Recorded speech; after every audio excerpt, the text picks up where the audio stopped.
Avant-ports maritimes et notamment le port de Fos, où nous travaillons en parallèle avec l'émission que mène Swan Fontaine.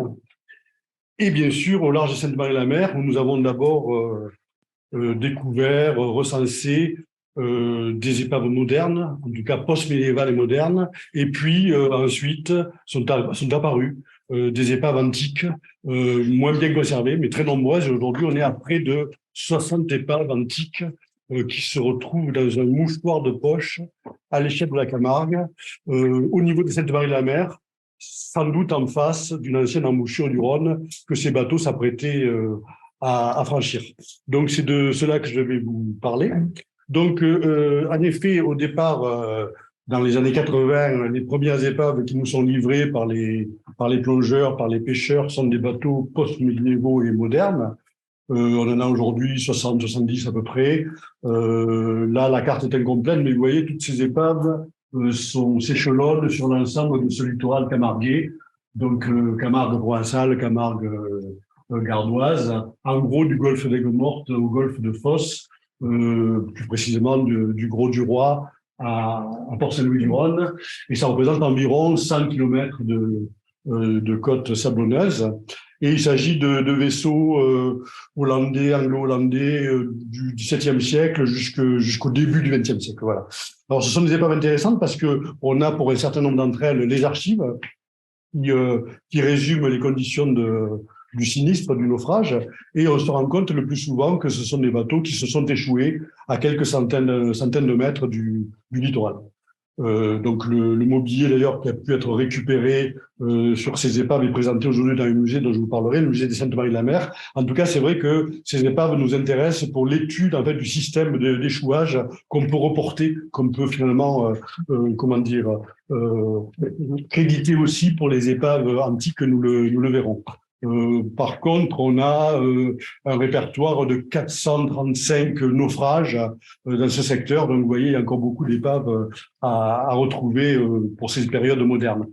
Juste un mot, puisqu'on y est, je parlais d'épaves post-médiévales et modernes. On va voir les épaves antiques, mais il n'y a pas d'épaves médiévales, comme c'est le cas le plus souvent sur l'ensemble du littoral méditerranéen, puisque vous le savez sans doute, à partir du moment où on ne charge plus une quantité d'amphores qui vont finir par dépasser du sable après le naufrage et attirer l'œil du plongeur, et jusqu'au moment où on embarque de l'artillerie sur les bateaux, c'est-à-dire au XVIIe siècle, cette artillerie elle va constituer des masses compressionnaires qui là aussi seront faciles à détecter et visibles à l'œil nu, en tout cas pour les plongeurs. Donc entre ces deux phénomènes, finalement, c'est vrai, entre le 7e siècle en gros et le 17e, on a 1000 ans d'une navigation qui est perdue. En tout cas, les bateaux existent, mais ils sont sous le sable et il n'y a rien qui permet de les repérer facilement, sauf par accident. Or, il y a bien 4 ou 5 épaves qu'on appelle islamiques ou sarrasines qui sont connues sur les côtes à Marseille, au large aussi des côtes de la Côte d'Azur, et qui sont donc des bateaux chargés de jarres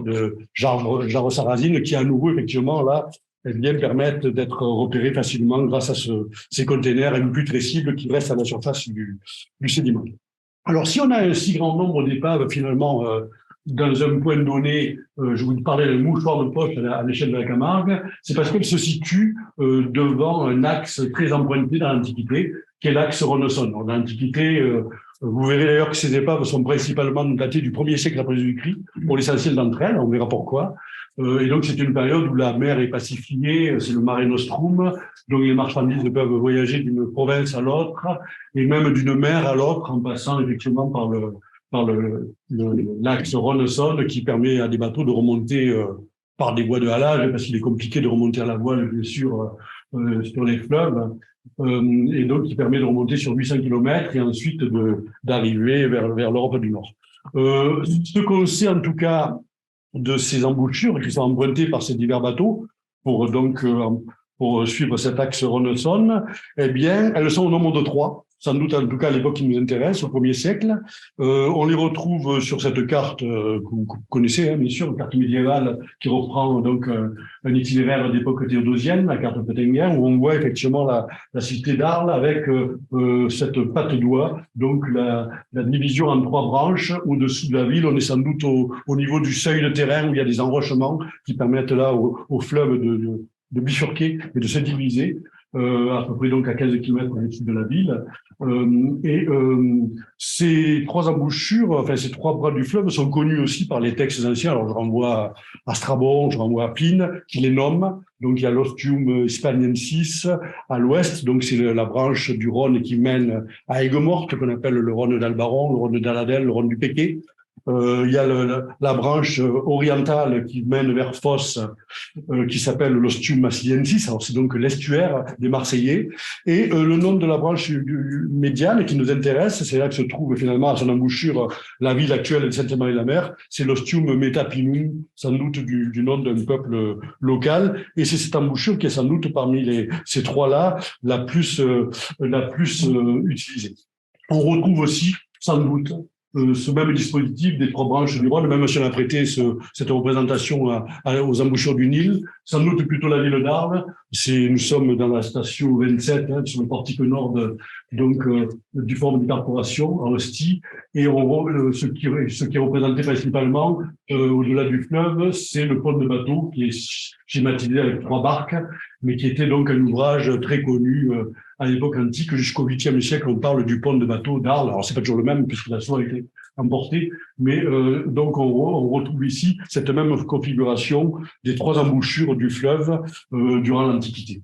Alors, si on reprend notre carte globale de la remontée de ces navires, ou de la descente, bien sûr, par l'axe Rhône-Saône, on se rend compte que par des zones ensuite de portage, de roulage, de rupture de charge, on peut reprendre d'autres voies navigables que sont la Meuse, la Moselle, la Marne, la Seine et surtout le Rhin. Et en effet, il est certain, en tout cas il est très possible, qu'une bonne partie des bateaux et des chargements qui s'apprêtaient à remonter le fleuve étaient destinés aux armées du Nord, aux armées rhénanes, qui à partir de la fin du 1er siècle, et surtout au 1er siècle, vont se renforcer avec, bien sûr, un rappel à la ville de Trèves qui sera la Rome du Nord, mais on a effectivement près de 1000 tours de guet, une centaine de grands camps fortifiés. Et tout ça, ça nécessite effectivement énormément de besoins en matière première. Il faut du fer pour fabriquer des armes sur place, des clous, des scies, des outils pour construire des édifices. Il faut aussi du ravitaillement et de la nourriture, et donc les amphores qui sont chargés sur ces navires. Alors, on va revenir sur ces chargements, bien sûr. Peut-être quelques mots pour vous préciser quelles sont les missions que nous avons menées pendant toutes ces années à partir du début des années 80. C'était en fonction des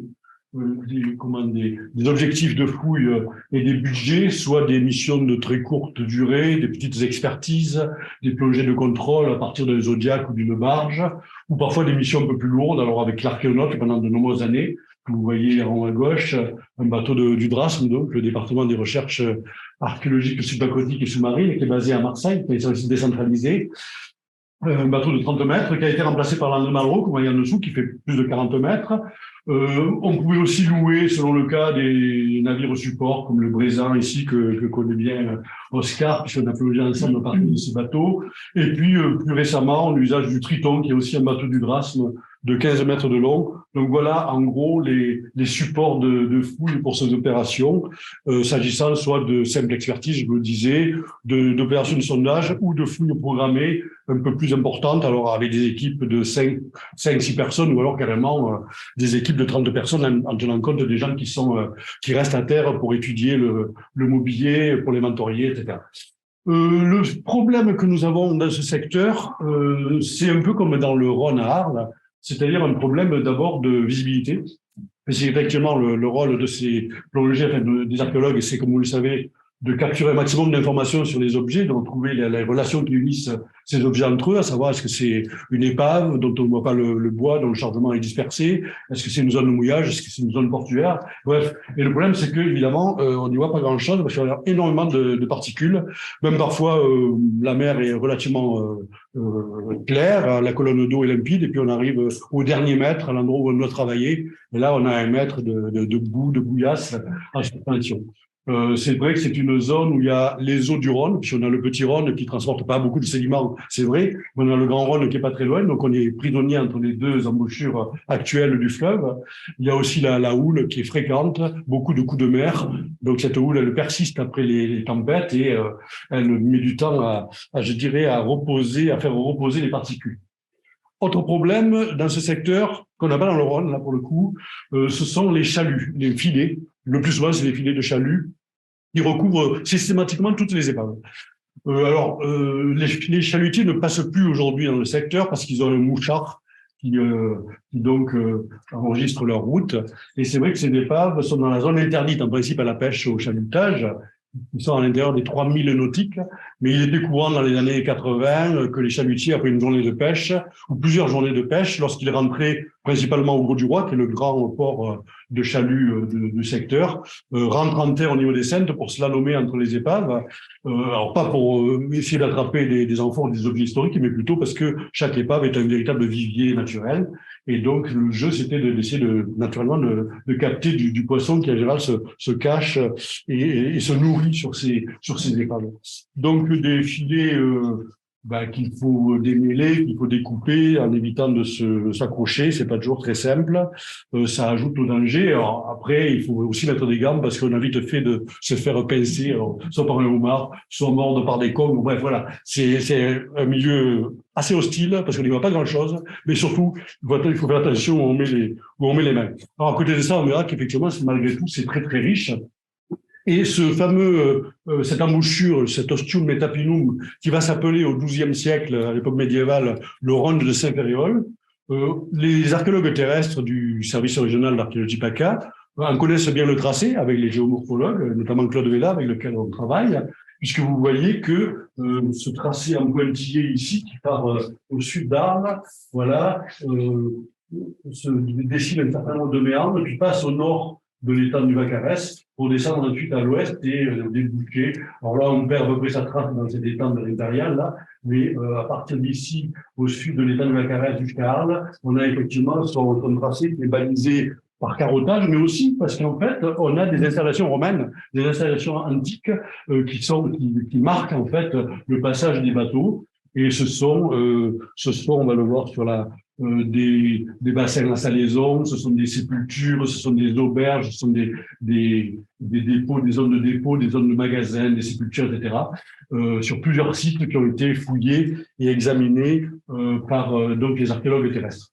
On voit d'ailleurs au passage sur cette image, j'y reviens un peu, le tracé du coup cette fois-ci à l'est de l'étang de Vaccarès, du Rhône d'Ulbé, qui descend vers Saône-sur-Mer, et c'est là qu'il sera capté par les armées de Marius lors du creusement du canal. Et puis, vous avez un autre pointillé, alors qui part vers l'ouest, c'est donc le Rhône d'Albaron, de Daladel ou de Péquet qui se mélangent et qui constitue la branche espagnole, si on reprend les sources anciennes, et notamment Strabon. Voilà donc pour vous situer un peu le paysage dans lequel on évolue. Ça, c'est une carte marine qui va me permettre de reparler à nouveau des épaves post-médiévales et modernes, puisqu'elles nous servent beaucoup pour comprendre les naufrages et les échouages antiques. Alors, sur cette carte marine, vous avez ici le phare du port de Sainte-Marie-la-Mer, c'est Port Gardian. Là, c'est l'étang d'Élone, la ville des Saintes-Étities. Et là, on a l'étang de l'Impérial avec l'ancienne embouchure du Rhône de Saint-Ferréol. Et vous avez cette ligne noire qui est constituée par les épaves, en fait, post-médiévales et modernes, donc à partir du XVIIe et XVIIIe. Et vous voyez, si on les relie toutes entre elles, elles constituent une forme de ligne noire qui est parallèle, à peu près parallèle au littoral, et qui se situe environ aujourd'hui à 700-800 mètres du bord. Or, on sait que ces bateaux, puisque je vous disais qu'on a un certain nombre d'archives, on peut reconstituer les phénomènes de ces échouages, en fait, sont venus mourir à peu près à 150 mètres du bord après avoir heurté des bancs de sable.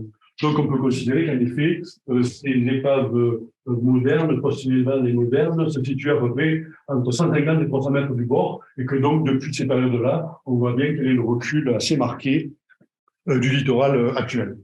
Par contre, ce qui est intéressant, c'est que si la ligne que représentent les épaves, lorsqu'on les réunit entre elles par ces pointillés, est à peu près parallèle au littoral actuel, la ligne rouge, elle, est constituée par les premières épaves antiques que nous avions repérées, répertoriées déjà au moment où cette photo, cette carte a été dressée. Et là, vous voyez que si on applique ce système d'une distance à la plage des épaves antiques, comme sur le principe des échouages modernes, eh bien, du coup, la forme que prend ce littoral est totalement différente, en fait, et très avancée, une forme de grand lobe semi-circulaire, qui est très intéressante, et on verra si, grâce, du coup, à ces naufrages du 1er siècle, on peut peut-être tenter de reconstituer à 300 mètres près le paléorivage.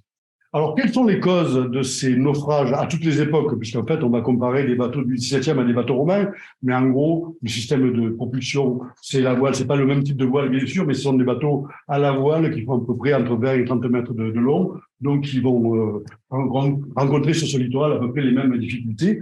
Et quelles sont-elles? Eh bien, ce sont les bancs de sable, qui sont des bancs de sable naturels, le plus souvent parallèles au rivage. Là, sur les cartes militaires, vous voyez, le littoral, le premier banc qui est collé sur les barres d'avant-côte et qui est collé presque au littoral, le deuxième ici, le troisième ensuite plus au large, et on voit sur la coupe qui est au-dessous, eh bien, le rivage avec ce premier banc qui est à peu près à 50 mètres du bord.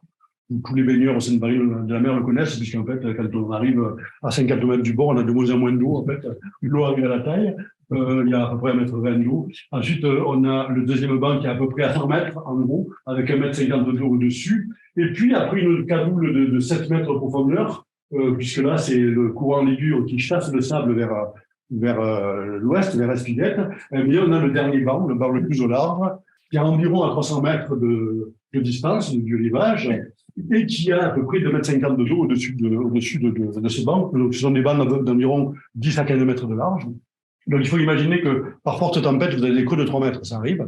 Forte tempête de sud-est, un creux de 3 mètres, le bateau ne voit pas du tout, même de la hune, on voit pas la côte. Si vous avez des déferlantes, des rouleaux, ils sont tellement importants qu'en fait, ils vous cachent le littoral. C'est un littoral, d'ailleurs, un trait de côte qui est plus bas que le niveau de l'eau. Dès qu'on arrive après la plage, il y a des dunes, et ensuite, c'est un littoral de marée qui est plus bas que le niveau de la mer. Donc, c'est vrai que c'est très difficile, par temps de tempête, de repérer le rivage. Le courant Ligure et la tempête sud-est rapprochent les bateaux de la côte, et au moment où ils se retrouvent sur le banc de sable du large, on le voit dans les archives, le bateau est directement propulsé sur le banc de sable. Il y a 3 mètres de creux, il n'y a que 2,50 m d'eau. Le bateau casse sa quille, perd son gouvernail, se met en travers à la houle et vient mourir en général vers le banc du milieu. Alors, ça va dépendre évidemment de la taille du bateau, du tonnage. Il y en a qui vont rester plantés, si je veux dire, sur le premier banc, le banc le plus large. D'autres qui vont mourir vers le milieu. Et d'autres qui peuvent évidemment, parce que le tonnage est plus petit et la forte tempête permettant, qui peuvent être carrément propulsés, grossés à la plage. Or, c'est ce que d'ailleurs illustre ces quelques photos. En haut à gauche, c'est un chalutier dans les années 70 qui est sur le banc du large. Donc, vous voyez, il est dans 1,50 m d'eau. En fait, il dépasse, bien sûr, du niveau de la mer. L'image de droite, c'est un 3-mâts barque. On est au début du XXe siècle, qui est sur le banc du milieu. Ça, c'est un bateau de 40 mètres de long environ.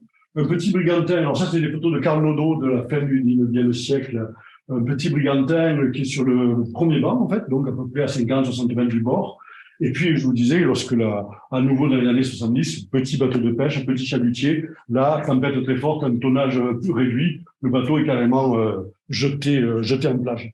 Donc, ça nous donne à peu près cette distance pendant laquelle, en fait, au cours de laquelle on peut retrouver l'emplacement de ces épaves. Et en fait, du coup, si on applique ce raisonnement, ce concept au naufrage, aux échouages, entre guillemets, de nos épaves antiques, eh bien, on va pouvoir peut-être reconstituer la forme de ce littoral. Je reviens légèrement en arrière, simplement pour vous dire, parce que ces bancs de sable, en fait, vous allez me dire, mais depuis le temps, ils ont disparu. Alors, lorsque la côte recule, ils se dissipent et ils se reforment toujours à la même distance. Que la côte recule ou qu'elle avance, la formation de ces bancs de sable, elle est liée finalement à leur distance à la plage. Pour quelques raisons très simples, ce sont des bancs de sable qui se forment par les apports sédimentaires du Rhône, qui jette donc du sédiment à la mer. Ce sédiment est repris par le courant Ligure, donc qui va tapisser ce sédiment le long du littoral. Ensuite, vous avez aussi, bien sûr, la houle, la mer qui, depuis le sud vers la côte, amène du sable vers la plage. Et puis, dernier ressort, vous avez le Mistral aussi. C'est pas au même moment. Mais le Mistral, lorsqu'il est très puissant, il décoiffe toutes les dunes et il envoie des tonnes de sable, en fait, en mer. Donc, du coup, évidemment, vous avez vu que ces bancs de sable sont liés naturellement par leur formation à la proximité de la côte et que donc, en fait, eh bien, ils seront toujours un danger perpétuel à toutes les époques, même s'ils sont jamais au même endroit, puisqu'ils suivent le littoral. Dès que le littoral recule ou qu'il avance, il constitue toujours pour les bateaux le même danger à l'approche de cette côte.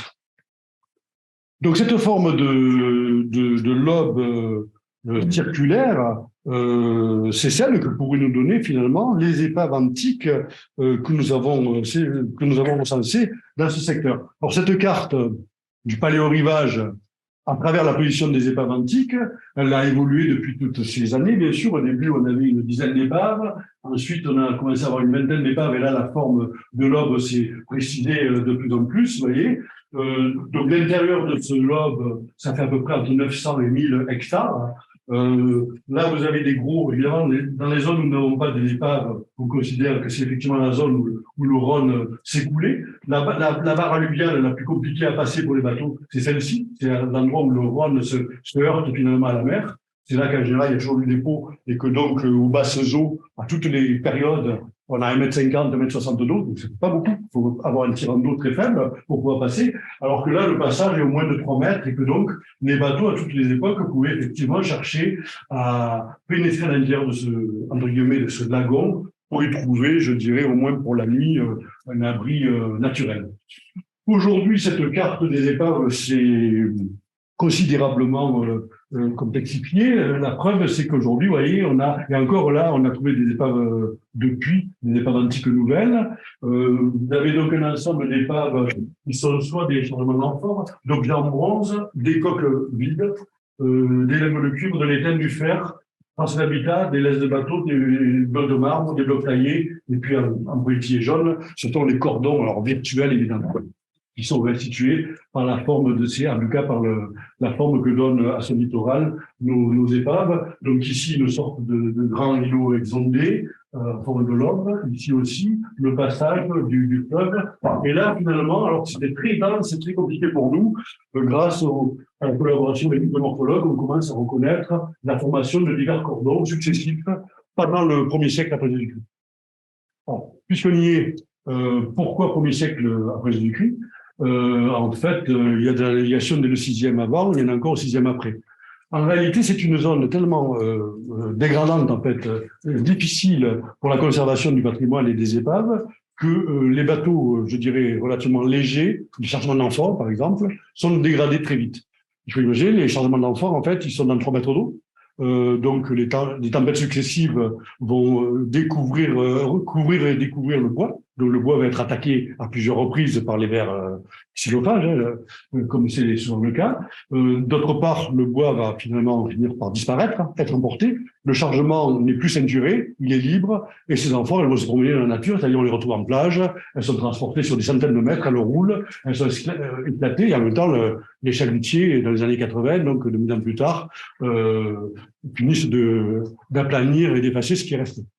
Or, toutes les épaves que vous voyez ici, c'est essentiellement des matières premières et c'est surtout, en effet, dans ce secteur-là en tout cas, que nous avons un apport massif de matières premières. Je vous ai parlé de fer. Donc, les chargements de fer, vous verrez, c'est des masses concrétionnaires énormes. Les chargements de blocs de marbre, il y en a qui font 30 tonnes. Même les plus petits font 1,5 tonne. Donc, si vous voulez, les chalutiers, quand ils passent là-dessus, ils se déchirent. Ils laissent leur filet, mais en général, l'épave ne souffre pas trop. Donc, c'est vrai que, du coup, ça veut dire que tous les changements légers, alors des fois il y a des éléments de bois, mais c'est vraiment miraculeux. Des éléments de bois qui sont restés de ces navires, mais c'est vraiment très rare. Et donc n'ont subsisté que vraiment les navires les plus solides, en tout cas ceux qui sont protégés par finalement par leur propre cargaison, qui résistent donc à ces transgressions marines, à ces phénomènes qui vont déstructurer les épaves, et puis au final, au passage des chaluts. On y reviendra si vous le voulez, mais ce qui explique que du coup, il n'y a pas d'épave, il n'y a pas beaucoup de changements d'amphores, alors que c'est effectivement parmi les containers les plus empruntés dans l'Antiquité. Ne parlons pas non plus ni des chargements en vrac, ni des tonneaux, ni des sacs ou tous les chargements périssables. Là, encore moins que les amphores, bien sûr, ceux-là aussi ont résisté. Du coup, en fait, cette forme de lobe que nous donnent les amphores à 300 mètres près, hein, on est bien d'accord, elle ressemble assez, finalement, au plan et aux restitutions de ce lobe du stade pointu du Saint-Véréol que les sédimentologues comme Lomer et Basile, dans les années 80, vont dresser de leur vision donc du rond de Saint-Véréol. Alors, eux, ils procèdent par carottage, ils vont analyser la forme des graines de sable, préciser si c'est des graines de sable du large ou de bordure du rivage, ils vont le dater par carbone 14, donc toujours avec une marge d'erreur de plus ou moins 50 ans. Et c'est vrai qu'ils se sont rendus compte que notre système de positionnement d'un paléo-rivage, grâce aux épaves, surtout qu'on a des épaves qui sont finalement assez contemporaines, pour le coup, puisqu'elles sont toutes du 1er siècle, c'était pour eux, en effet, un outil très intéressant aussi pour préciser un peu mieux leur propre tracé. Alors, cette forme de lobe, au final, elle est tout à fait naturelle, puisque on en a pour preuve cette carte qui est dressée à la demande des consuls d'Arles au XVIIIe siècle, alors non pas pour le lobe du Rhône de Saint-Péréol, qui a disparu depuis longtemps, bien sûr, mais pour celui de Bauduc. Alors, le Rhône de Bauduc, à ce moment-là, est vraiment en train de s'assécher, ce n'est plus qu'un canal. Ce lagon interne, entre guillemets, lui aussi est en train de se combler. Bon, on a toujours la forme, effectivement, en 2001, de ce grand lobe circulaire ici, qui est représenté par les cartographes, qui ont pris soin d'ailleurs de signaler lorsqu'il y avait des édifices, des fortins, des cabanes de pêcheurs, de signaler aussi bien sûr les fameux bancs de sable sous forme de lignes pointillées, concentriques, et même les épaves qui à l'époque sont signalées, sont mentionnées. Alors les consuls demandent d'ailleurs aux pilotes de payer les capitaines des bateaux échoués afin qu'ils laissent l'arbre de mer, c'est-à-dire le mât principal, en place sur leur bateau, parce que sinon on essaie de tout récupérer, puisque vous vous rappelez, on est dans 2 mètres d'eau, 3 mètres d'eau, on a encore accès souvent, en tout cas, à la coque du bateau pour récupérer ce qui est récupérable, notamment le mât. Et donc là, les mâts sont laissés pour que les autres navigateurs sachent que là, il y a un banc de sable qui est dangereux. Donc les épaves, au moment où ils dressaient cette carte, sont signalées par la lettre C, qu'on retrouve ici, il y en a même en dessous, la carte n'est pas complète, on en retrouve en haut, ça c'est par rapport à la légende de la carte qui apparaît pas ici sur le document. Mais ce que j'ai écrit, moi, dans la marge, c'est des passages, alors je vois plus la date des archives, mais on est en 1758, c'est ça?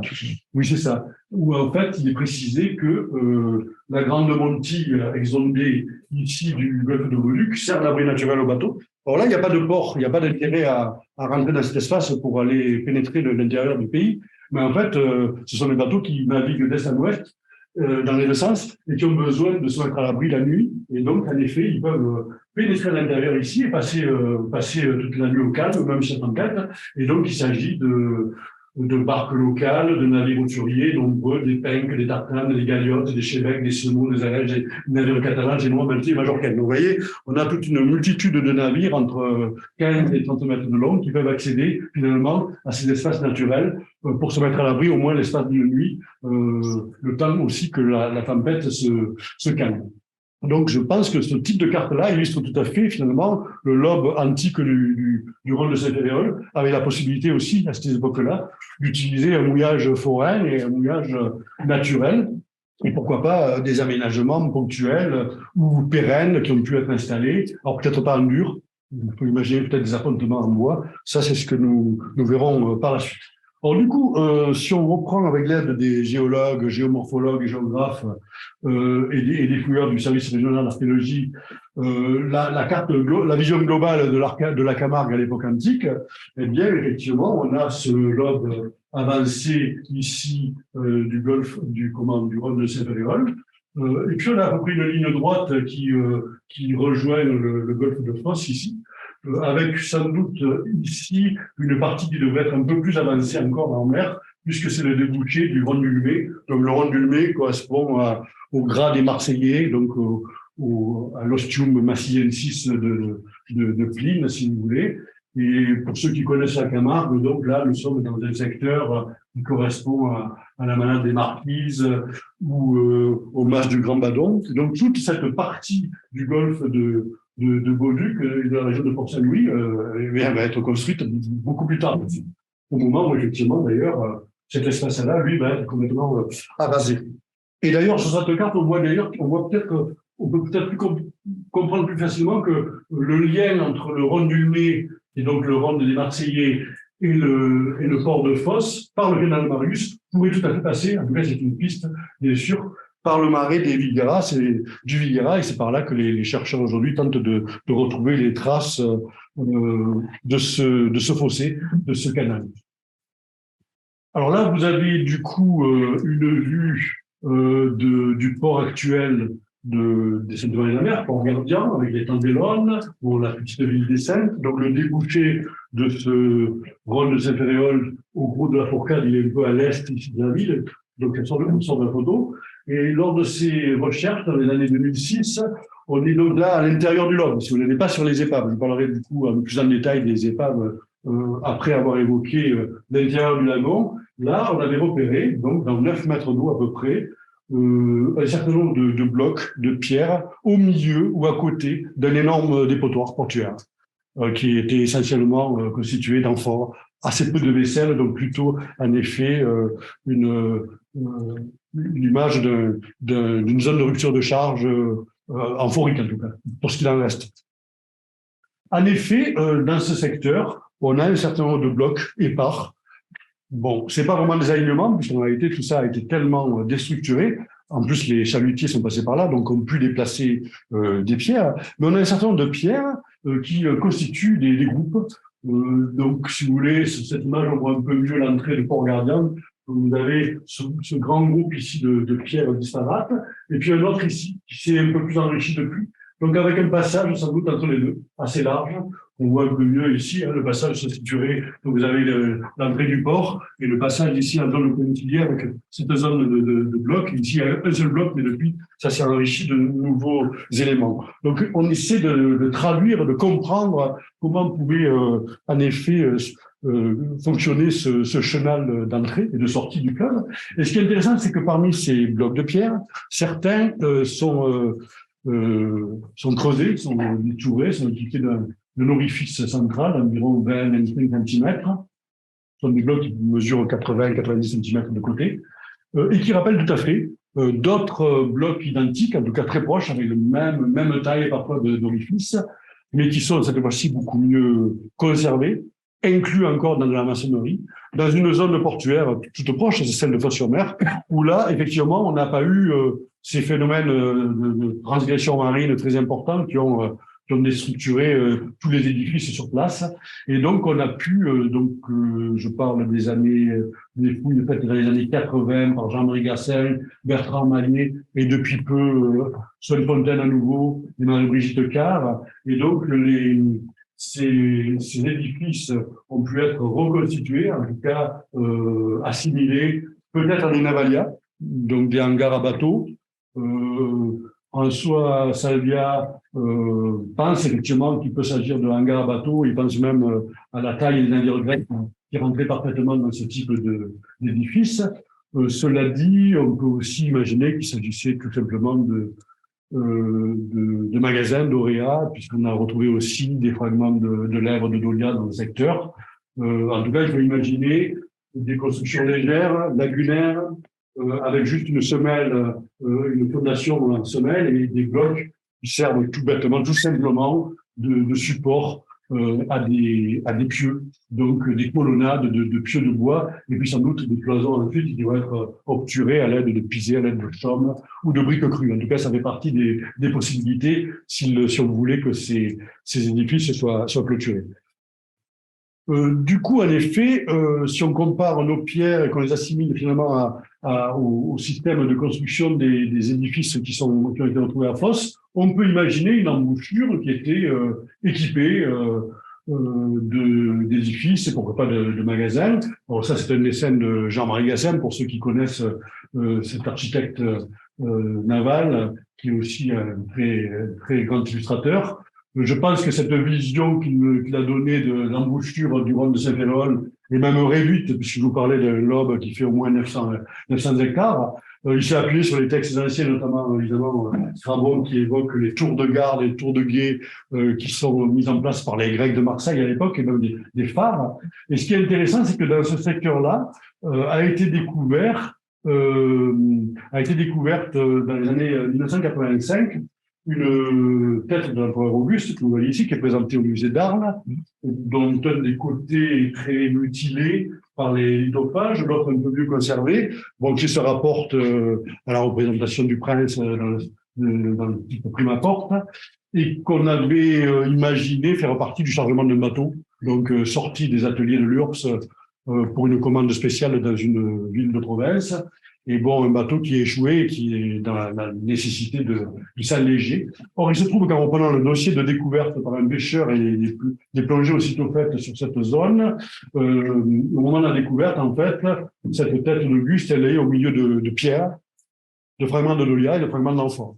Donc finalement, elle n'est pas forcément liée à un bateau qui se serait échoué, qui serait toujours en place ou pas, mais elle est vraiment dans une zone, pas urbaine, mais en tout cas une zone où il y a beaucoup de pierres et d'éléments bâtis, et que par ailleurs, on se rend compte que cette statue de buste, cette représentation, elle est pas mal abîmée déjà, puisqu'il y a des goujons en fer, vous voyez, avec des parties qui ont été rabotées, et que donc c'est une statue qui n'est pas neuve, qui n'arrive pas directement des ateliers de sculpture de Rome. Et donc de là, imaginez que, ça c'est une simple hypothèse, qu'il est possible aussi que cette entrée du port ait été décorée, en tout cas, par la présence du prince en dynaste et qui saluait au passage les navires qui entraient ou qui sortaient du fleuve. C'est en tout cas une possibilité aujourd'hui à la lumière des découvertes des épaves qui nous permettent d'imaginer un espace habité, en tout cas un espace structuré.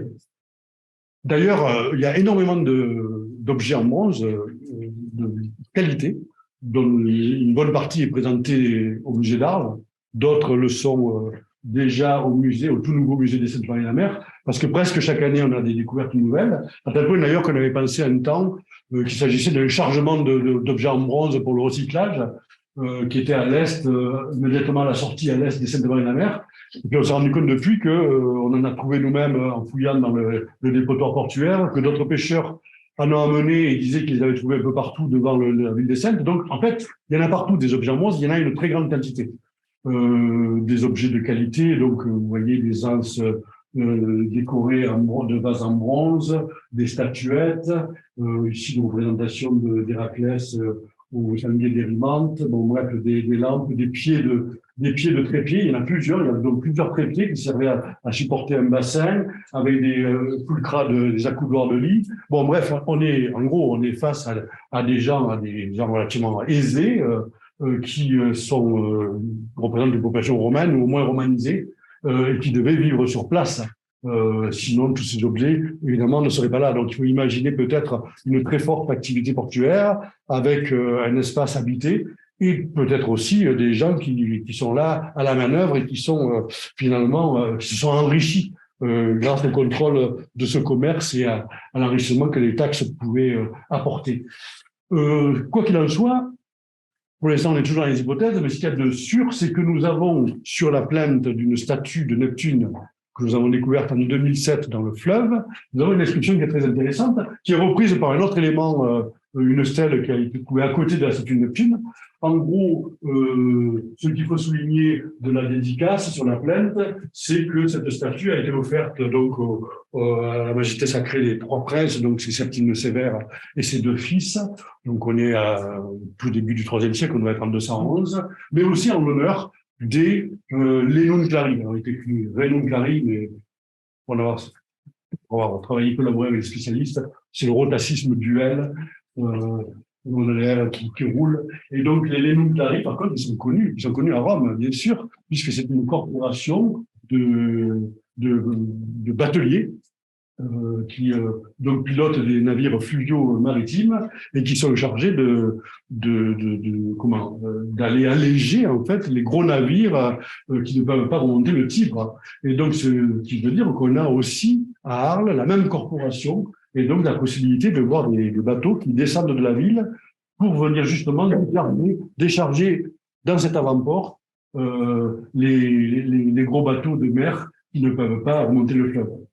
La station 25 représente une scène sans doute comparable, avec un bateau de mer à étrave concave inversée avec taille mer, bien sûr, et puis représentation de dauphin, et puis ce qui a toujours été considéré comme un bateau fluvio-maritime qui est plus petit, sur lequel donc le docker passe grâce à une coupée sémaphore de l'un à l'autre, avec ce mât qui est à peine ébranché et qui donc est plutôt synonyme d'un mât de halage plutôt que d'un véritable mât de navigation. Autre chose aussi, toujours dans cette hypothèse-là, c'est que dans le Rhône à Arles, nous avons 3 épaves. Donc les épaves dans le Rhône 7, 8 et 14, je ne sais plus, Oscar, si tu étais avec nous sur la 14. Voilà, qui sont des bateaux à fond plat, dépourvus de quilles, construits avec tenons et mortelles, donc selon le système des bateaux de mer, étagifiés avec de la résine, donc tout à fait semblable à les bateaux de mer, mais qui justement sont dépourvus de quilles. Et sur celui-ci, on a notamment donc l'axe central du bateau est ici, avec la vanne qui est là, donc vous un peu déporté, à cette partie que vous venez d'observer. Vous avez ici sur cet écarlègue en planture de mât très avancée, qui laisse penser, peut-être en tout cas là aussi, à un mât de halage. Donc il faut imaginer ces bateaux qui descendaient d'Arles pour venir décharger effectivement les bateaux de mer. Ces échanges se faisaient soit sur des bateaux qui étaient appontés, s'il y avait des installations qui étaient là pour ça, soit sur des ducs d'algues, on amarrait les bateaux sur des ducs d'algues, donc sur des pieux. Et on a justement retrouvé un pieu devant les Saint-Denis de la mer, mais qui est daté du XVIe siècle. Alors il est clair que on a une masse de sable, on va y revenir lorsqu'on va évoquer les épaves, mais on a une masse de sable d'environ 9 mètres d'épaisseur qui a été chassée d'est en ouest.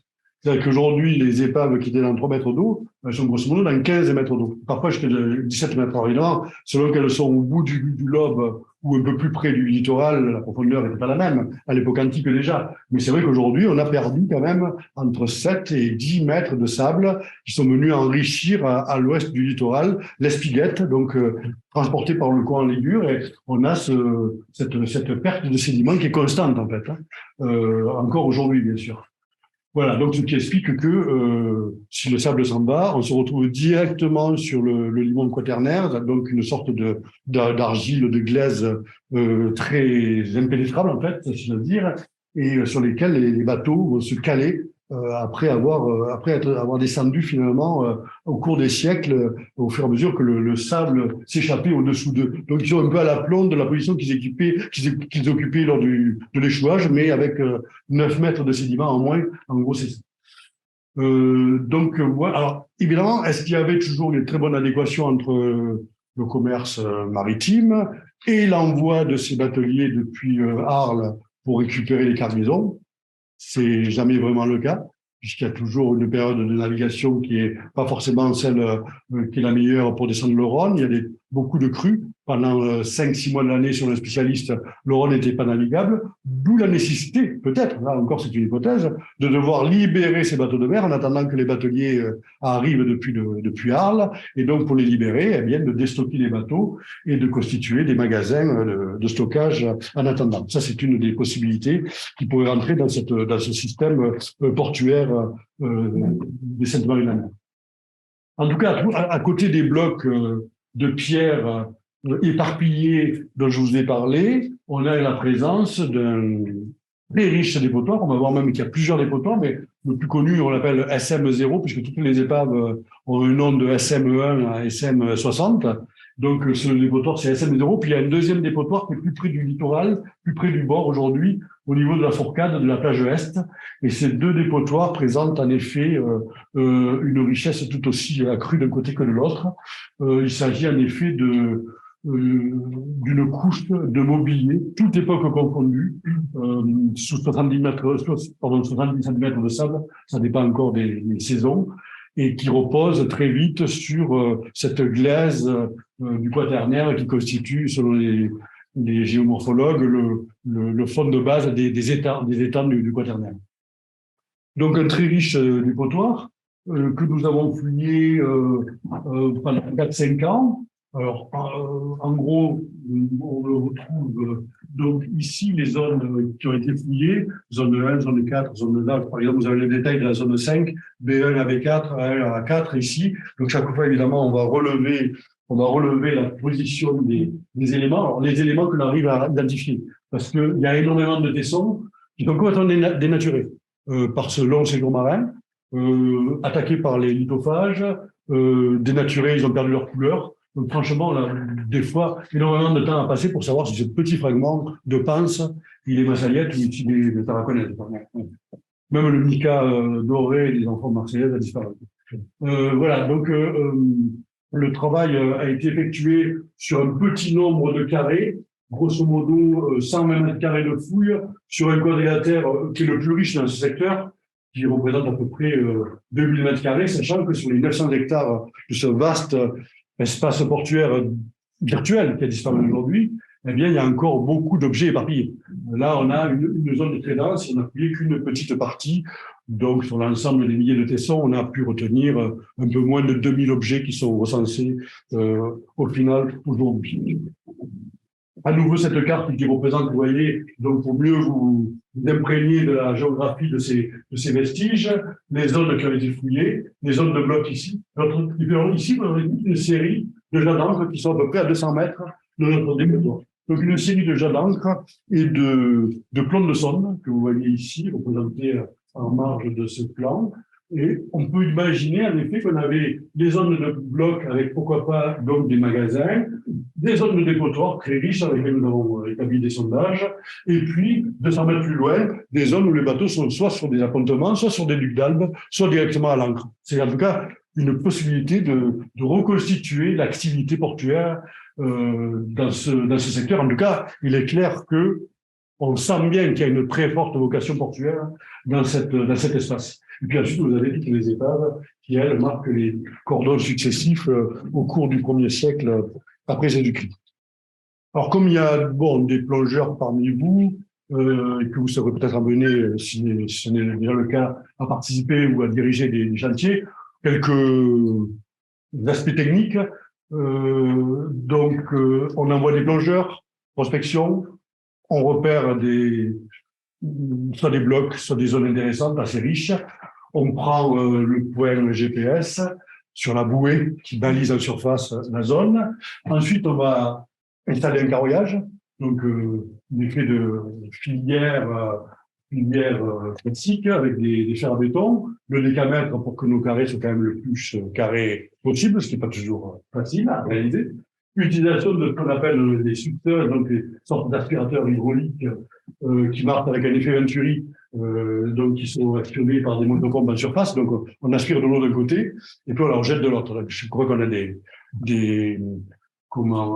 vacanciers qui se rapprochent de nous pour dire qu'on fait du bruit. On dit mais non, mais on est en train de filtrer l'eau de la plage justement. On va faire ça. Bon, alors, comme notre système comprend un Y, ça crée une aspiration, un effet Venturi. Et ça permet d'aspirer le sable. Il vaut mieux aspirer que le sable d'ailleurs. Et alors, dans ces carrés, on va ensuite numéroter, poser des petits numéros. Alors, que ce soit sur des plaquettes en plomb, parce que franchement, c'est ce qui tient le mieux, surtout quand il y a de la houle. C'est pas très profond, je vous disais, on parle de 9 mètres de fond. Et une fois que le carré est balisé, l'ardoise, l'année, le nord, la flèche, les petits numéros, eh bien, on procède, on mesure des objets, la distance des objets par rapport aux angles, le relevé sur les plaquettes. Donc, on a des plaquettes en PVC, en plastique, recouvertes d'un film transparent et étanche. Et on va dessiner tant que possible, si la visibilité le permet, eh bien la position dans chaque carré du mobilier apparence. Sachant qu'on n'a pas de véritable stratigraphie, on a un niveau de travail. En fait, les objets se retrouvent tous plus ou moins dans la même couche. Après 70 cm de sable de surface, on se retrouve avec des objets de toutes les époques qui reposent sur le substrat glaiseux dont je vous parle. Donc, ce qui permet de reconstituer carré par carré des ensembles beaucoup plus complexes et d'avoir une vision d'un coup beaucoup plus élargie, bien sûr, du site qui nous intéresse. Alors, au passage, dans certains carrés, position donc des blocs percés. Donc, vous voyez, la limite entre les blocs de pierre, s'ils n'ont pas beaucoup bougé, et le dépotoir, elle est ténue. La présence on ne le voit pas, en haut, mais à côté du bloc percé, il y avait effectivement des bois de serre, probablement d'ossements avec des découpes de poussière. Sur le dépotoir de la plage est à la Fourcade, petit mobilier en bordure de plage avec des clous, des monnaies, des raccords et des briquets. Parmi les objets aussi du dépotoir SMO, le grand dépotoir que nous fouillons, vraiment de tibulés et de clous, donc sans doute des charpentes, des toitures, donc ce qui conforte. Et puis on verra qu'il y a beaucoup de céramique, d'amphores et de vaisselle, il n'y a que ça qui a subsisté, mais aussi parfois des fragments très fragiles de gobelets en verre qui laissent penser à un espace portuaire avec en effet une très grosse densité économique, mais aussi, pourquoi pas sans doute, un habitat. Il faut imaginer que les gens qui travaillent là toute la journée rentraient pas à 40 km le soir à Arles pour aller dormir. Donc, il faut imaginer, à proximité de cette zone d'échange, effectivement, un habitat. Alors, toujours sur la partie technique de fouille, en tout cas les techniques que nous employons, les caméras et les appareils photo. Alors, les caméras, figurez-vous que souvent, aujourd'hui, elles ont une définition en pixels qui est bien meilleure que notre vision humaine, donc ce qui permet de voir mieux sur les films qu'on enregistre sous l'eau qu'à travers le masque. Donc, c'est pour ça qu'on est tous plus ou moins équipés aujourd'hui, au moins les nouveaux pros. Et vous voyez que parfois, il faut de soixantaine de clichés pour arriver à faire un seul carré. Un carré, donc, de 4 mètres, 4 mètres carrés, donc 2 mètres de côté. Et parfois, c'est pas toujours facile. Donc ça fait partie de nos techniques. Et puis, évidemment, l'aide des sédimentologues pour chaque fois tenter de prélever du sédiment en colonne dans une carotte. Découpe, lorsqu'il y a du bois, alors c'est sur une épave moderne, la découpe des éléments de bois pour les analyses C14 ou dendrochronologiques. Évidemment, le relevage se fait en ascenseur avec un ballon. On attache les objets qu'on remonte, les caisses qu'on remonte, et ensuite tout est trié déjà sur le bateau, ensuite à quai, et c'est là que se passe le rinçage et puis le début de l'enregistrement et de l'étude de ce mobilier. Alors, bien sûr, on a parlé de Scarpe que j'avais nous, on a Laurent Masselin qui est le géomaticien, Giorgio Spada qui dirige aujourd'hui le musée des Saintes, qui était mon principal adjoint, si j'ose dire, et puis parmi les terrestres, Fabrice Bigot, Guillaume Duperron, qui sont les céramologues qui me prêtent main forte pour étudier et publier, bien sûr, le mobilier. Alors, ce mobilier, le plus ancien, alors vous n'êtes peut-être pas tous des spécialistes de la céramique, moi non plus d'ailleurs, je reste un généraliste, mais ce qui est intéressant, c'est qu'on a déjà des traces de l'époque archaïque, avec sans doute des amphores du VIe siècle. Alors, ce sont des amphores P4 qui sont plutôt de la fin du VIe et début Ve, mais on en retrouve à la fois des fragments de panse, des ampes, des fonds dans le dépotoir, et puis il y a un certain nombre d'amphores presque entières, comme vous voyez ici.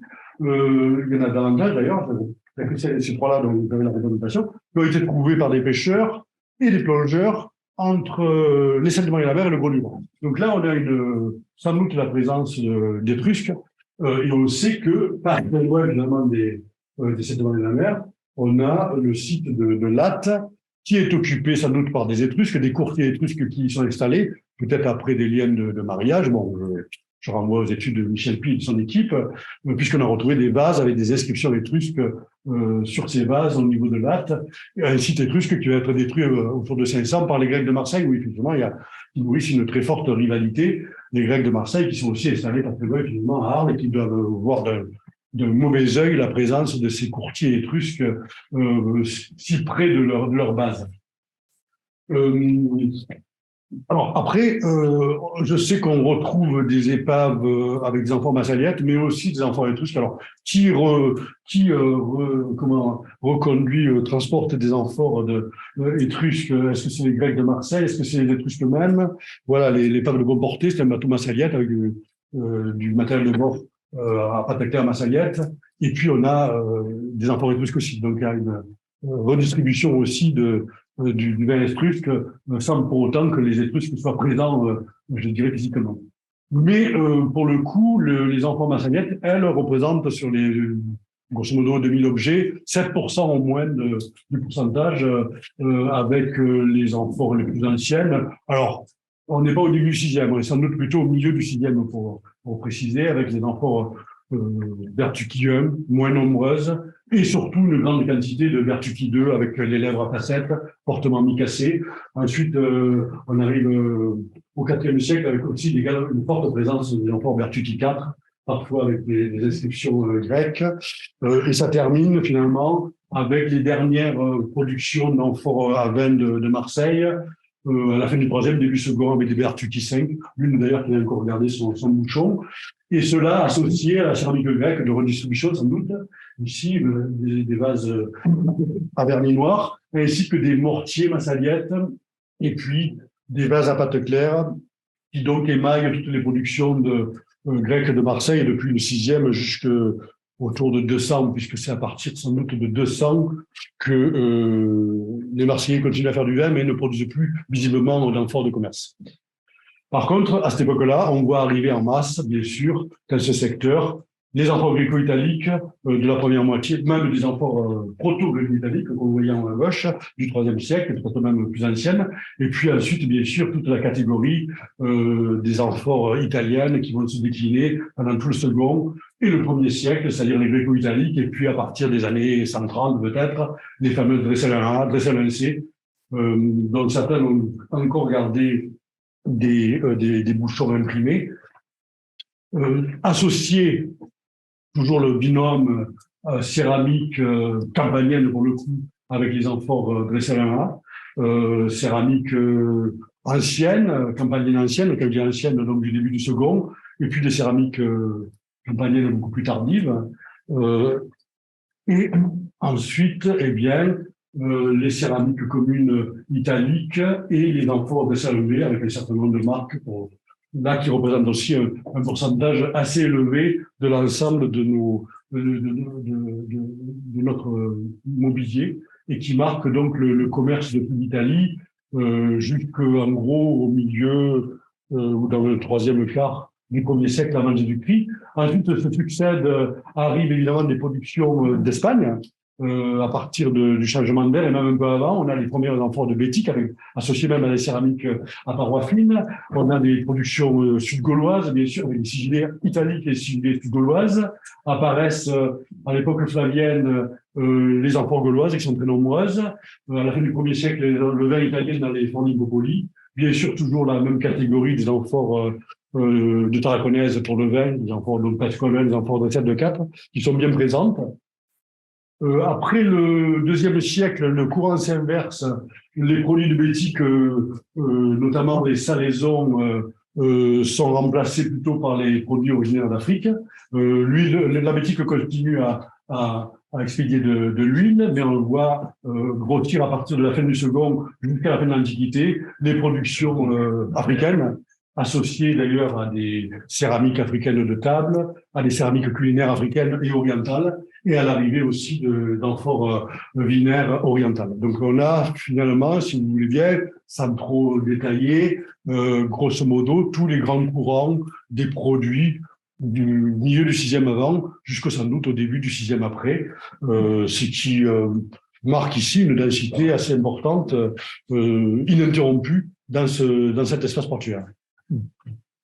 Alors, pour les épaves d'amphores, je vous disais qu'il y en a assez peu. Bon, on en a une dizaine parce qu'on doit compter aussi des amphores profondes qui sont à 90 mètres de fond ou même, comme c'est le cas pour l'épave plage dans le 4, à plusieurs centaines de mètres de fond.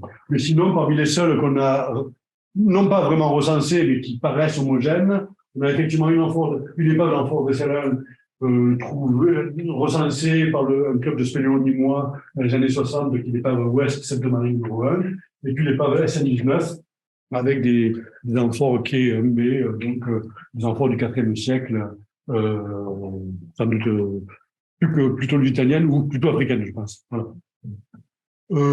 Et c'est vrai que voilà, c'est les rares épaves d'amphores, ce qui a fait dire d'ailleurs à un de mes collaborateurs d'aller dire oui que cet espace-là, c'était sans doute un port, mais un port sidérurgique. Parce que sinon, que les amphores, du coup, les chargements d'amphores allaient à force. Mais non, c'est pas possible. Évidemment que les amphores passent par là. Mais elles n'ont plus laissé de traces tangibles au niveau de la coque du bateau. D'ailleurs, puisqu'on parle de coque, de bateau, alors là, c'est un miracle, puisqu'on a vraiment un bateau du 1er siècle après Jésus-Christ, chargé de fer, justement, de barres de fer, Alors, il a dû être en partie récupéré parce que le charbonnement de fer, c'est finalement que ce qui reste au milieu. Vous voyez ici, là. Donc, une petite partie qui s'est concrétionnée et on dirait que tout le reste a pu être peut-être débarrassé, récupéré au moment du naufrage. Ce qu'il y a de sûr, c'est qu'en tout cas, ce fer reposait sur des serments de vigne et que ce qui est intéressant, c'est qu'on s'est rendu compte que sur cette épave qui avait donc conservé une partie de sa structure, on a un système de construction, en tout cas de liaison des membrures au bordé, qui est intéressant puisque vous le voyez, il est constitué de une gournable, enfin moi j'ai toujours un gournable, mais bon, une gournable, puis deux, puis une gournable, et puis une gournable. Donc un système de ligature par double gournable avec un petit lien de chanvre qui permet effectivement de coudre la membrure une cheville sur deux au bordé. Alors, un système qu'on a retrouvé sur une autre épave de Camargue, l'épave SM2. L'épave SM2, là, vous avez son relevé, c'était vraiment totalement concrétionné, le bois était en creux, il fallait le lire en négatif, mais on arrivait tout de même à avoir toujours la même trace, le même rythme, un gournable, puis deux, puis un gournable, puis deux. Ce qui est intéressant, c'est que donc on a, dans ces deux cas-là, toujours ce même système de construction d'un bateau, entre guillemets, cousu, comme la persistance d'un système qui était bien sûr connu déjà dès l'époque archaïque. Au passage, sur l'épave Sainte-Marie numéro 2, nous avons des concrétions qui étaient liées au charbonnement de fer, mais aussi des amphores de Tarraconaise et des amphores de bétique, notamment des lanternes 70, dans les fragments desquels on a retrouvé les noyaux d'olive. Donc, ce qui rappelle bien les fameuses olives noires conservées dans le Poutoum. Là, on en a la preuve, ce qui explique que là, on a affaire sans doute à un port de redistribution et du fer et des amphores d'Espagne. Et on pense bien sûr à Narbonne, sans certitude, mais c'est une possibilité, en tout cas, qui se fait jour. Alors, du coup, puisqu'on y est, et puisqu'on a parlé de KBR3, j'avais réutilisé la coupe qui a été faite de l'épave, donc système d'assemblage de la membrure par cheville et ligature en boucle. Bon, là, la photo est et je vais rappeler ici, dans la zone nord-occidentale du bassin méditerranéen, on a donc Dios Anest, Cabrel-Lion, la Gébonne, Port-Valmont-Croix, KBR3, Port-Nautique, Grand Bassin C, Mataille-Bé à Gouissant, les Battues, les Amitiés-Sac, Sainte-Marie 2, Sainte-Marie 24, Saint-Gervais 4, sans doute à Fosse. Alors, il y en a deux autres qui échappent à ce groupe parce que c'est Cavalière et Jaume-Garde, donc qui sont un peu plus anciennes et surtout en dehors de cet espace nautique particulier qui, entre l'Espagne, Tarragone et Narbonne et Arles, constitue peut-être un espace particulier avec la survivance. Alors, rien à voir aussi finalement avec les épaves romano-padanes, qui ont d'autres types de ligatures, qui ne concernent pas forcément la membrure, mais qui sont aussi dans un espace maritime adriatique et notamment avec des zones de sable très importantes. Donc, ça se demandait d'ailleurs, il n'y a peut-être pas de logique à trouver, mais si ce système de souplesse, d'élasticité de la construction grâce à ces ligatures est pas fait plutôt pour les navires qui sont appelés à bitcher ou en tout cas à venir s'échouer. C'est une simple hypothèse, mais en tout cas, je pense de constater que c'est dans cet espace nautique particulier, au centre autour de Narbonne, qu'on retrouve effectivement ce type de construction. Pour les autres épaves, évidemment, alors là, c'est Sainte-Marie 9, vous voyez, là, c'est un bateau de 20 mètres de long, complètement métallifié. Donc, évidemment, il n'y a aucune roche native au Sainte-Marie-la-Mer. Donc, dès qu'on voit ça, c'est pas un îlot rocheux, c'est une épave. Et on voit même, vous voyez, la photo mosaïque se poursuit ici et là. Il y a des bords. Ça, c'est le passage des chalutiers qui ont en partie éventré l'épave et qui ont transporté, avant de se déchirer, des concrétions sur les côtés. Alors, lorsqu'on décape au marteau et au burin certaines masses concrétionnaires, hein, tout se faire épigénisé, on peut retrouver des objets à bord, notamment un glaive, donc un glaive du type Mayence, on est le premier siècle après, ce qui laisse penser qu'on a une escorte militaire à bord de ce bateau. Est-ce que c'est pour contrôler, pour protéger ce fer? Je crois pas trop, mais l'idée qu'on amène avec Claude Omergue et Christian Rico, ce serait plutôt des militaires qui sont chargés d'aller eux-mêmes sélectionner les matières premières dont ils ont besoin. Et on va se rendre compte que grâce à ces épaves de fer, il y en a 25, elles sont nombreuses, on a pu établir une première typologie qui est assez variée, et non seulement elle se varie en forme, mais en qualité de fer. Il y a des fers plus ou moins carbonés, qui sont carrément des aciers, qui ne sont pas les mêmes utilisations. Pour les manufacturer, ça ne va pas la même chose. Donc, il est possible qu'en effet, ces militaires aient besoin d'aller sélectionner eux-mêmes le fer dont le forgeron de la Légion a besoin. Et d'ailleurs, on retrouve ces barres de fer des Sainte-Marie-la-Mer, de même module, dans le Rhône-Alpes, mais aussi à Ouroux et Montbellier sur la Saône. Donc ce cheminement de ces barres de fer depuis les Sainte-Marie-la-Mer vers les camps du Limès est en train de prendre forme. L'épave Sainte-Marie numéro 10, vous voyez par exemple, elle est totalement métallifiée, si bien que les barres de fer reposent sur les planches du Végrave, que tout le reste dessous a disparu, tout a été attaqué par-dessous, et que même l'emplanture du mât, vous voyez, elle a été prise complètement dans le concrétionnement généralisé des structures du navire. Alors ça c'est... Je passe assez vite maintenant pour que vous ayez une idée, mais SM25 avec l'archéonaute, on remonte la concrétion, on commence à décaper, par strate pour le coup. On a ici comme ça les différents faisceaux, fagots de barres de fer de taille plus ou moins différente. Et on arrive à la fin, au final, on arrive sur des sortes de dègres, d'éléments qui permettent, de pailloles, qui permettent de protéger la carène du bateau. Et elle, la carène du bateau, elle a disparu, parce que le bateau a été dessablé à plusieurs reprises, découvert de sable, et donc l'attaque se fait par-dessous. Ce qui a résisté, c'est le bois qui a été fossilisé, métallifié, qui n'est pas toujours facile à étudier, évidemment, et non plus les analyses de carbone 14, vous imaginez, ou la dendrochronologie, ça ne marche plus. Alors, on n'a pas que des barres de... Je suis dans les temps, là, peut-être. Ça va, oui. D'accord. Ça fait 1h10, donc on a le temps. Bon, moins 20 minutes. Voilà. Pour vous montrer la variété de ces chargements de la sidérurgie romaine au 1er siècle, on a trouvé sur l'épave, j'ai oublié, je crois que c'est la 41. Oui, c'est ça. 41. Ouais. Oui, ça. En fait, des lopins de fer. Alors, en réalité, la fonte de fer, c'est au XVIIe siècle. D'accord. Donc là, on a affaire à des fers qui sont forgés, extraits d'une loupe. Et donc, on pourrait plutôt les appeler, mieux que lingots, puisqu'il n'y a pas de lingotière, des lopins. Ils tuent donc de la loupe. Et vous voyez, ça ressemble un peu à des parties ovales. Ça, c'est un fer qui est très carboné, qui est proche d'un acier. Alors, on travaille avec, je vous ai parlé de Christian Rico, Claude Nomergue, Marie-Pierre Cousture, mais aussi Gaspard Pagès, donc des labos qui sont en parallèle, qui ne travaillent pas forcément toujours ensemble. Et là, c'est intéressant d'avoir des avis qui se corroborent souvent, d'ailleurs, pour essayer de comprendre à quoi servaient ces matières premières et surtout d'où elles venaient. Est-ce que c'est du fer espagnol? Est-ce que c'est du fer gaulois? Bref. Alors là, c'est une des dernières épaves que nous ayons découvertes, donc l'épave SM43. Là, c'est carrément la loupe complète. Donc, on a un changement de loupe.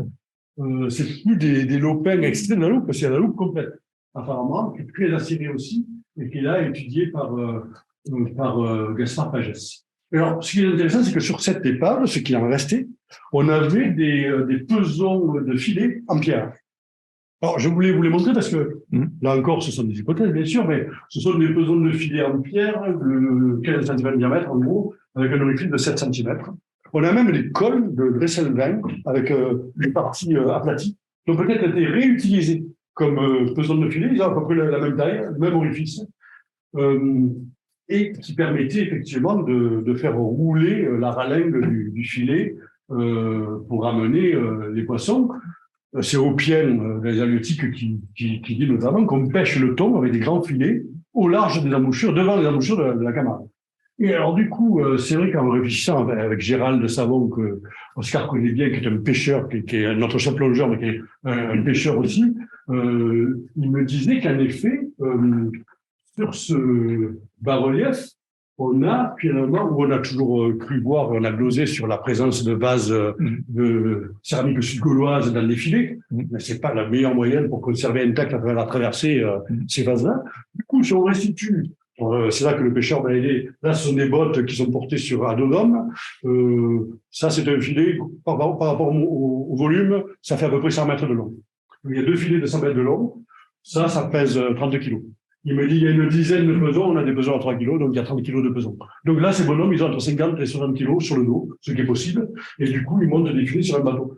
Alors, on était étonnés de voir un bateau de commerce avec des rames, mais pour un bateau de pêche qui doit encercler le banc de thon, là, pour le coup, la logique redevient plus forte, je trouve. Enfin, en tout cas, voilà, on n'en a jamais la preuve, mais c'est une autre hypothèse pour expliquer le fameux bas-relief de Narbonne. Alors, je vais vous parler de ces barres de fer. Alors voilà, la dernière étape de la typologie, sans les grandes loupes, puisqu'on ne les a pas encore vraiment étudiées, sont peu abîmées. Vous avez des barres de toutes les tailles, des barreaux, des barres très fines, les demi-lopins, et puis des marques qui sont parfois très lisibles. Et ce sont ces marques qu'on va retrouver, en effet, alors, pas sur toutes les barres, mais qu'on retrouve aussi sur des barres trouvées dans le Rhône et même au-delà. Alors, quand on voit la carte, évidemment, des gisements des épaves chargées de barres de fer, toute époque confondue, évidemment, du coup, avec ces 25 épaves, la zone de la Camargue constitue un centre absolument très important. Alors, on se disait, alors, c'est quoi? C'est un fer espagnol? Eh bien, figurez-vous que c'est un peu comme le port-salut, c'est marqué dessus. C'est du gaulois, c'est marqué. Gallicoum. Alors, bon, ça, c'est plus mal, bien sûr, pour penser que c'est du gaulois. Mais je vous parlais des travaux que mène Claude Domergue depuis longtemps, Christian Rico et d'autres, donc de l'université de Toulouse sur la Montagne Noire, le site notamment d'Imartis avec des séries de bas fourneaux, 7 mètres d'épaisseur de scorie, qui représentent donc tous les déchets qui se sont accumulés. Alors eux, ils n'ont plus de barres, puisque ces barres étaient transformées en demi-produits, prévus pour le transport, et ensuite retransformés, réchauffés pour des produits manufacturés. Donc des expériences et des expérimentations de ces bas fourneaux, on les ouvre, on récupère la loupe, et puis soit on la fractionne, soit du coup, vous avez vu qu'on peut les garder intactes aussi. Et les analyses du coup qui ont été faites, menées par Marie-Pierre Cousture, pour une partie au moins de nos barres de fer, permettent de retrouver, parce qu'ils n'ont pas des barres de fer, mais ils ont quand même des scories, un grand nombre. Donc on a retrouvé toutes les terres rares et tous les éléments déterminants des scories dans certaines de nos barres de fer. Puisqu'en fait, les scories ont parfois été aplaties par le forgeron qui préparait le demi-produit. Elles sont restées gravées dans la barre que nous avons retrouvée sur l'épave. Donc là, on a au moins la certitude qu'une bonne partie de nos barres de fer proviennent pas seulement sans doute de la Montagne Noire, il doit y avoir le Canigou, mais au moins pour la Montagne Noire, c'est assuré. S'il nous reste encore quelques temps, on va sortir des épaves chargées de barres de fer. On a 3 épaves de lingots de plomb. Alors celle-ci, on croyait avec Claude Domergue avoir réglé son sort. Donc l'épave était à peu près bien conservée. En tout cas, le chargement était encore à peu près aligné. Tout le bois avait disparu. Il ne restait que des éléments d'amphore de bétique qui permettaient de dater. Et puis ces marques, vous voyez, donc FL, verruc, la marque est plus complète sur le dos, mais on ne la voit pas trop. Donc Lucius Flavius, verruc là. Plum Germ, donc Germanicum. C'était écrit dessus aussi comme le port-salut, mais on avait pensé plus subtilement que Germanicum avait le sens de véritable. Donc le véritable plomb de Verrucla. Et en fait, récemment, il y a quelques années, les mêmes lingots, les mêmes marques ont été retrouvées en Rhénanie. Donc il s'agit, et pour le coup, comme c'était bien écrit dessus, d'un plomb allemand. Par contre, nous, on en a juste 100. 100 précisément. Et ces lingots sont tous revêtus. Alors, il y a Erotis Rétro, c'est un personnage qui doit travailler avec Verrucla, mais surtout Imperatrice Caesaris partout. Donc, c'est une propriété de l'État. En ce moment, c'est pas une prise fiscale, c'est simplement une taxe fiscale qui a été prélevée sur les chargements. C'est une possibilité. Les autres épaves de lingots de plomb, alors, une qui est différente, celle-là, pour le coup, vient sans doute de l'Espagne, avec une société de publicains qui est sans doute dirigée par un Aelius Cornelius, c'est possible. Mais là, les lingots sont beaucoup moins alignés. Là, le chalutier est passé. Il n'a peut-être pas emporté, en tout cas pas tous, mais ils sont tous dans le désordre. Le bois a disparu, une épave qui est couverte de sable découverte à plusieurs reprises. Donc le bois disparaît, même les parties axiales des ancres ont disparu de l'épave et il ne reste que le jas. Autre épave, donc SM17, chargement de lingots d'étain. Alors là, le problème, c'est que les lingots d'étain, pour le coup, après le long séjour marin, se recouvre d'une forme de lèpre. Et s'il y a eu des inscriptions, c'était possible. Pour l'instant, aucune n'a pu être retrouvée. Lingots de cuivre, on a 3 épaves de galettes de cuivre, mais j'ai utilisé pour représenter ce type de chargement Corniche 6 à 7, appuyé par Marie-Pierre. On voit que là aussi, les galettes, elles peuvent être facilement emportées par le chalut. Et nous, nos 3 épaves, on a retrouvé chez les pêcheurs les galettes. On a la zone, ils veulent collaborer avec nous, mais en fait, ils ne savent pas vraiment où nous attraper. Donc, on a un trait de cale. On sait à quelle profondeur, c'est dans 14 mètres d'eau. Mais en fait, le problème, c'est qu'on n'a pas encore véritablement localisé la zone de ces 3 épaves. Par contre, celles qui sont restées immuables, ou presque, parce que parfois, puisqu'il n'y a plus de sable collé directement sur la glaise et qui ressemble à du sable de Marseille, sous le coup de boutoir des chalutiers, certains blocs de marbre glissent et viennent s'entrechoquer. Donc, on a 7 ou 8 aujourd'hui épaves chargées de blocs de marbre. C'est toujours 7, 8 blocs et ça représente grosso modo 40-45 tonnes, pas davantage. Donc, c'est plus que les chargements de marbre que l'on retrouve on va dire, entre Arles et Narbonne. Néanmoins, ça reste un chargement relativement limité par rapport au gros transport qu'on connaît par ailleurs en Méditerranée et qui est peut-être lié au tonnage des bateaux et à la nécessité de pouvoir quand même passer par ces ouvertures, par ces gros, afin d'être déchargé si la destination finale de ces marbres était bien l'axe Rhône-Saône. L'un de ces blocs, en vrai, les blocs de marbre, ressemble pas vraiment à du marbre. Sur 3 cm d'épaisseur, vous avez une couche jaunâtre avec les orifices des tarés. Ce bloc faisait 1,5 tonnes. Il est présenté aujourd'hui au musée d'Arles. Évidemment, lorsqu'on le découpe, c'est ce qu'ont fait les conservateurs du musée. Vous avez le blanc neigeux, nacré, qui apparaît. Et les analyses, effectivement, pour l'instant, attesté, confirmé qu'il s'agissait de marbre de Carrare. Mais ce qui est intéressant, c'est lors de la dernière découverte d'une épave de blocs de marbre, SM39, donc un ensemble de blocs assez disparates au niveau de la taille, et puis des grands cercles tout autour, à proximité. Des grands cercles alors on a fait venir Jean-Bernard Mémet de la société Acoros, qui a évalué la densité de fer contenue dans ces grands cercles. Il a dit, OK, il y a encore du fer. Évidemment, c'est antique et c'est lié à l'épave. On les a remontés et est-ce que c'est, sans doute, les fameuses routes de Métagénès, connues à travers le livre 10 de Vitruve, qui évoque effectivement les problèmes qu'avait rencontrés Métagénès pour acheminer depuis le port d'Éphèse jusqu'au chantier du temple d'Artémis les blocs d'architraves. Et donc, il avait entouré de roues. Alors, nous, on a peut-être les cerclages de ces roues en bois pleines, découpées d'une fenêtre. En tout cas, c'est une hypothèse qui mérite d'être défendue. Et aujourd'hui, ces roues, vous voyez, sont en train d'être étudiées, analysées et déganguées, si j'ose dire. Ils les ont vus à Arles l'an dernier. Les M2 les ont vus à Arles. D'accord. En train d'être nettoyés.